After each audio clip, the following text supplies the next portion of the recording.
আপনারা সবাই জানেন যে চায়না আমাদের ডেভেলপমেন্ট পার্টনারদের মধ্যে খুবই ইম্পর্ট্যান্ট।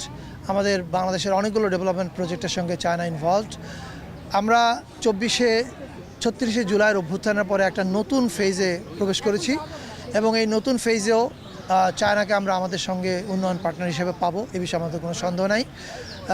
এবং যেরকম অ্যাম্বাসেডর সাহেব বললেন যে এই নতুন বাংলাদেশ, নতুন গণতান্ত্রিক বাংলাদেশের পথে যে আমরা রওনা দিয়েছি, এই রওনার পথে অর্থনৈতিক সহযোগিতার অনেকগুলো ক্ষেত্র আছে, সাংস্কৃতিক সহযোগিতার অনেকগুলো ক্ষেত্র আছে। সেই ক্ষেত্রগুলো আমরা অনেকগুলোই চিহ্নিত করেছি, আমরা কাজ করছি একসঙ্গে এবং আমাদের ফরেন মিনিস্ট্রিও চাইনিজ ফরেন মিনিস্ট্রির সঙ্গে কাজ করছেন, আমাদের কালচার মিনিস্ট্রি চাইনিজ এমবেসির সঙ্গে কাজ করছে। আপনারা নিশ্চিত থাকতে পারেন যে সামনে এই সহযোগিতা আরও বাড়বে।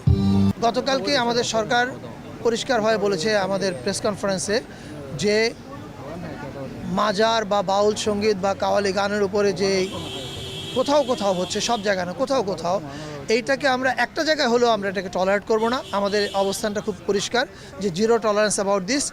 আর আমরা আমাদের শিল্পকলা একাডেমির পক্ষ থেকে আপনারা দেখতে পাচ্ছেন যে প্রতি মাসে অনেকগুলো ইভেন্ট হচ্ছে, কোনো মাসে 52, 70, 75। বাউলদের প্রসঙ্গে স্পেসিফিক্যালি আমি বলতে পারি এই মাসে 12টা সাধুমেলা ছিল, আমরা আগামী মাসে এটা দ্বিগুণ করেছি, আগামী মাসে 24টা সাধুমেলা হবে। এটা হচ্ছে আমাদের উদ্যোগ।